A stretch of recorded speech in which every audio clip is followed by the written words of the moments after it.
Hello बच्चों, कैसे हैं आप लोग और कैसे चल रही है आप लोगों की पढ़ाई। 12th एग्जाम आने वाला है और बोर्ड की तैयारी अभी नहीं हुई है, तो केमिस्ट्री के लिए जो चीज़ें आज बताई जाएं आप लोगों को उसको अच्छी तरह रिवाइज कर लीजिएगा। अगर किसी ने पढ़ा नहीं है तो वो उसको पढ़ ले। जो जो चीज़ें मैं बता रहा हूँ अगर वो चीज़ें आप लोग तैयार कर लेंगे तो खराब नंबर नहीं आएंगे। हो सकता है पूरे ना पाए लेकिन खराब नंबर नहीं आएंगे। तो ये वो चीज़ें हैं जो कि आपको लास्ट टाइम पे रिवाइज करनी है और इनको पढ़ के जाना है एग्जाम में। सबसे पहले हम इस पूरे केमिस्ट्री में सारी चीजें हम लोग देखेंगे। सबसे पहले बात करते हैं हम चैप्टर नंबर 1 की। सबसे पहला चैप्टर हमारे पास सॉल्यूशन है। सॉल्यूशन में सबसे पहली चीज मोलेलिटी, और मोलेलिटी हमारे लिए इंपॉर्टेंट है। इसका न्यूमेरिकल बहुत इंपॉर्टेंट है। अगर बात करी जाए मोलेलिटी की तो मोलेलिटी के लिए हमारे पास फॉर्मूला होता है number of moles of solute. Solute के मोल्स लिखेंगे और नीचे लिखते हैं volume of solution in litre. अगर हम इसको डिवाइड कर देते हैं वॉल्यूम से तो हमारे पास मोलेरिटी आती है जो कि कैपिटल एम से रिप्रेजेंट करती है। ये टेम्परेचर डिपेंडेंट होती है, याद रखिएगा टेम्परेचर डिपेंडेंट है। इसी तरह से मोलेरिटी में ऊपर वाली चीज तो सेम होती है लेकिन यहां हमारे पास मास ऑफ सॉल्वेंट आ जाता है इन केजी। जब केजी में हम सॉल्वेंट का मास रखेंगे नीचे तो हमारे पास मोलेलिटी आ जाती है। इससे न्यूमेरिकल बहुत इंपॉर्टेंट है, याद रखिएगा। उसके बाद आता है हमारे पास हेनरी लॉ और रॉल्स लॉ। याद रखिएगा ये जो टॉपिक है ये सॉल्युबिलिटी से है, सॉल्युबिलिटी से। और सॉल्युबिलिटी कहते हैं maximum amount of solute which can be dissolved in specific amount of solvent. किसी भी सॉल्वेंट में मान लिया हमारे पास ये गिलास है, इसमें कितना सॉल्यूट डिसॉल्व हो सकता है, इसकी कितनी क्षमता है अपने अंदर डिसॉल्व करने की, उसको सॉल्युबिलिटी बोलते हैं। सॉल्युबिलिटी का फैक्टर बहुत इंपॉर्टेंट है। यहां से हमारे पास जिन सॉल्यूशंस को हम बोलते हैं आइडियल सॉल्यूशंस, वो सॉल्यूशंस वो होते हैं जो कि रॉल्स लॉ को फॉलो करते हैं। याद रखिएगा आइडियल सॉल्यूशन यहां से इंपॉर्टेंट है। आइडियल सॉल्यूशन वो सॉल्यूशंस होते हैं जो कि रॉल्स लॉ को फॉलो करते हैं। इसका मतलब ये कि इस फॉर्मूले में पुट हो सकते हैं। अगर इस फॉर्मूले में पुट हो सकते हैं तो उनको हम आइडियल सॉल्यूशन बोलेंगे जो कि रॉल्स लॉ को फॉलो करते हैं। यहाँ ये वेपर प्रेशर होता है और ये होता है vapour pressure of pure solvent, pure solvent. और यहाँ ये मोल फ्रैक्शन होता है, याद रखिएगा मोल फ्रैक्शन। ठीक है। उसके बाद हमारे पास जो इंपॉर्टेंट है सॉल्यूशन चैप्टर से वो है कॉलिगेटिव प्रॉपर्टीज। कॉलिगेटिव प्रॉपर्टीज की मैंने वीडियो बनाई हुई है, आप लोग अगर चाहें तो वहां से देख सकते हैं। ठीक, तो सॉल्यूशन चैप्टर से हमें ये सब चीजें करनी है। उसके बाद आता है हमारे पास दूसरा चैप्टर। यहां से हमें नर्स इक्वेशन को बहुत इंपॉर्टेंट है, नर्स इक्वेशन को बहुत अच्छी तरह कर लीजिएगा। फॉर्मूला इसका मैं लिख देता हूं। अगर हमें इलेक्ट्रोड पोटेंशियल निकालना है तो हमारे पास फॉर्मूला होता है E0 minus 0.059 upon n log anode upon cathode. जो एनोड की वैल्यू हमें दे रखी होती है और जो कैथोड की होती है हमें उसको पुट करना होता है। यहाँ हम n की वैल्यू लिखेंगे। यहाँ होता है हमारे पास standard electrode potential. Electrode potential जो हमारे पास स्टैंडर्ड होगा वो यहाँ लिखेंगे और ये वैल्यू हमसे पूछी जाती है जो कि होती है इलेक्ट्रोड पोटेंशियल की। ये स्टैंडर्ड इलेक्ट्रोड पोटेंशियल होता है। कभी कभी ये नहीं गिवन होता तो इसको निकालने के लिए हमारे पास फॉर्मूला होता है E0 cell is equal to E cathode minus E anode. E cathode minus E anode. जब भी हमारे पास सेल गिवन होगा तो हम A B C याद रख लेंगे।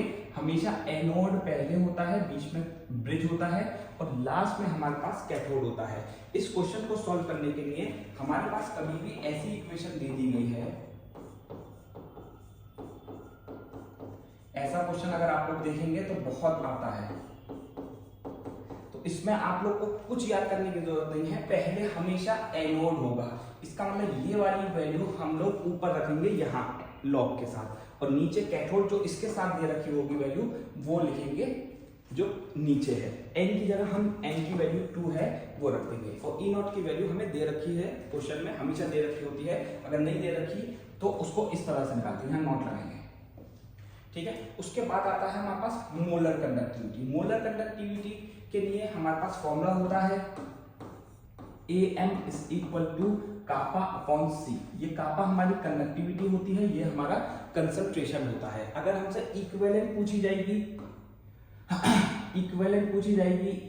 इक्विवेलेंट, तो इसको हम यहाँ 1000 से मल्टीप्लाई कर देते हैं। अगर हमारे पास लिमिटिंग मोलर कंडक्टिविटी होगा, ये कंसंट्रेशन अगर 0 हो जाता है तो उसी कंडक्टिविटी को हम लिमिटिंग मोलर कंडक्टिविटी बोल देते हैं। लिमिटिंग मोलर कंडक्टिविटी किसी भी सॉल्ट की, मान लीजिए हमारे पास NaCl है, तो NaCl की जो लिमिटिंग मोलर कंडक्टिविटी होगी वो बराबर होगी Na और Cl की माइनस करके, ठीक है। लिमिटिंग मोलर कंडक्टिविटी को हम AM नॉट से प्रेजेंट करते हैं। यही हमें कोलाश लॉ बताता है कि जो कंपाउंड की लिमिटिंग मोलर कंडक्टिविटी होगी वही उसके जो आयंस होंगे उसको ऐड करके आती है। तो कोलाश लॉ हमें ये बताता है। इस चैप्टर से हमारे लिए इंपॉर्टेंट है ये। नेक्स्ट आता है हमारे पास chapter chemical kinetics. Chemical kinetics से बहुत इंपॉर्टेंट है फर्स्ट ऑर्डर से न्यूमेरिकल। फॉर्मूला होता है इसका यहाँ ये रेट कांस्टेंट है।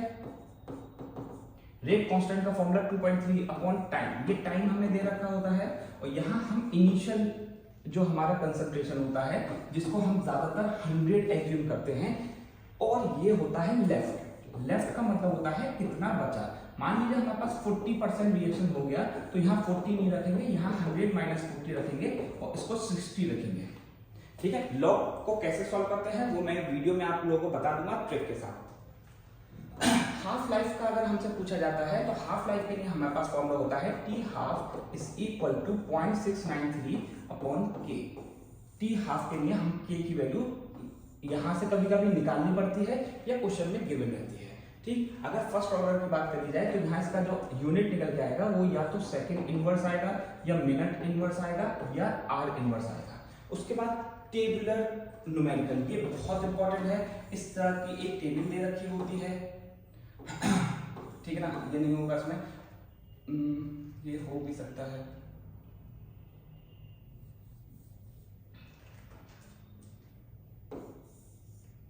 ठीक, ये यहाँ एक्सपेरिमेंट दिया होगा, यहाँ फर्स्ट सेकंड थर्ड फोर्थ इस तरह से वैल्यू दे रखी होती है।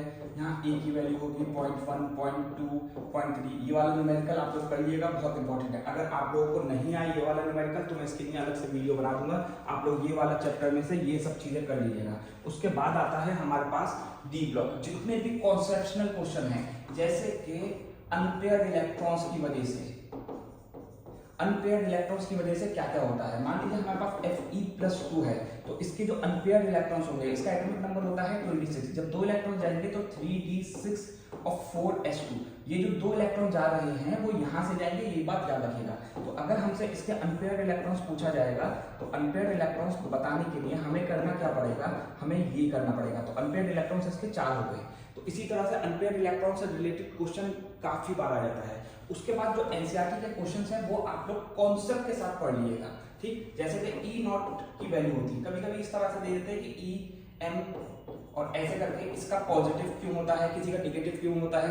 तो याद रखिएगा ई की वैल्यू, ई नॉट की वैल्यू अगर निगेटिव है तो वो इसका मतलब रिड्यूसिंग एजेंट है, अगर निगेटिव है तो उसका मतलब वो रिड्यूसिंग एजेंट है, और अगर पॉजिटिव है इसका मतलब वो ऑक्सीडाइजिंग एजेंट है, ठीक। याद रखिएगा जितनी ज्यादा निगेटिव वैल्यू होगी उतना अच्छा रिड्यूसिंग एजेंट होगा, और जितनी ज्यादा पॉजिटिव वैल्यू होगी उतना ऑक्सीडाइजिंग एजेंट अच्छा होगा, ठीक है। तो डी ब्लॉक से और एफ ब्लॉक से हमें ये पढ़ना है। इसके अलावा लेंथेनॉइड कॉन्ट्रैक्शन पढ़ लीजिएगा।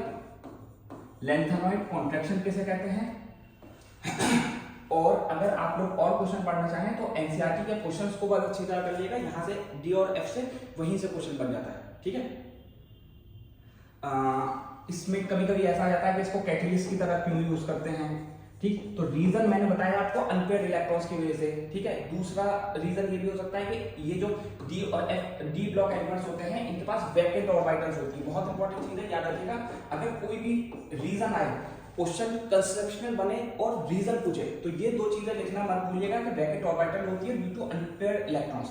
अगर एक और रीजन लिखना चाहें तो हाई न्यूक्लियर चार्ज लिख सकते हैं। हाई न्यूक्लियर चार्ज होता है इनके अंदर, इसलिए ऐसा होता है, ठीक। उसके बाद आता है हमारे पास कोऑर्डिनेशन कंपाउंड। कोऑर्डिनेशन कंपाउंड में काफी बच्चे ये डिमांड कर रहे हैं कि आईयूपीएसी नेम की वीडियो बना दीजिए। मैं कोशिश करूंगा कि जल्दी बना दूं, ठीक। हाइब्रिडाइजेशन में हमारे पास इस तरीके का हाइब्रिडाइजेशन आता है। इसमें हमें सिर्फ ये देखना है कि ये जो लिगेंड है ये स्ट्रॉन्ग है या वीक है। अगर हम ये पता लगा लेंगे स्ट्रॉन्ग है या वीक है तो हम बहुत आसानी से कर सकते हैं। स्ट्रॉन्ग लिगेंड जो होते हैं वो D2sp3 हाइब्रिडाइजेशन करके शो करेंगे, ठीक। और ये अगर होंगे तो वीक अगर होंगे तो sp3d2 करेंगे। मतलब ये इनर करते हैं, जो स्ट्रॉन्ग होते हैं वो इनर ऑर्बिटल करेंगे और जो वीक होते हैं वो आउटर ऑर्बिटल करेंगे।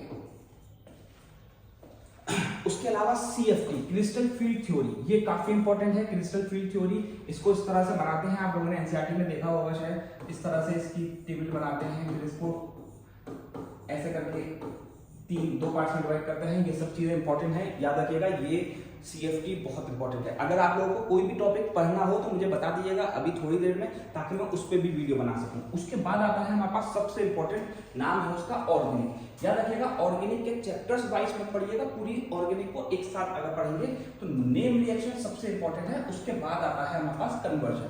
कन्वर्जन में हमारे पास आता है कि हमें अमाइंस को एनिलीन कैसे बनाना है, हमें कार्बोक्सिलिक एसिड को एल्डिहाइड कैसे बनाना है। ये सारी चीजें बहुत इंपॉर्टेंट है, ये पढ़िएगा, ठीक। उसके बाद आता है हमारे पास जो एक्सेप्शनल केसेस हैं कि अल्कोहल का बॉइलिंग पॉइंट क्यों ज्यादा होता है, क्यों फिनॉल ज्यादा एसिडिक होते हैं, ठीक। ये सारी चीजें पढ़नी है। उसके अलावा रिएक्टिविटी का सीरीज कि अगर हमसे कहा जाए कि एनिलीन और अमाइंस में कौन ज्यादा एसिडिक है, SN1 रिएक्शन और SN2 रिएक्शन, ये काफी इंपॉर्टेंट है। ये आप लोग बहुत अच्छी तरह पढ़ लीजिएगा। आप लोग को अगर कोई भी परेशानी हो तो आप लोग मुझसे डिस्कस कर सकते हैं। मुझे आप लोग मैसेज करिएगा कि किस चीज पे आपको वीडियो चाहिए, तो मैं उसी पे आपको वीडियो बना के देता हूँ। Thank you.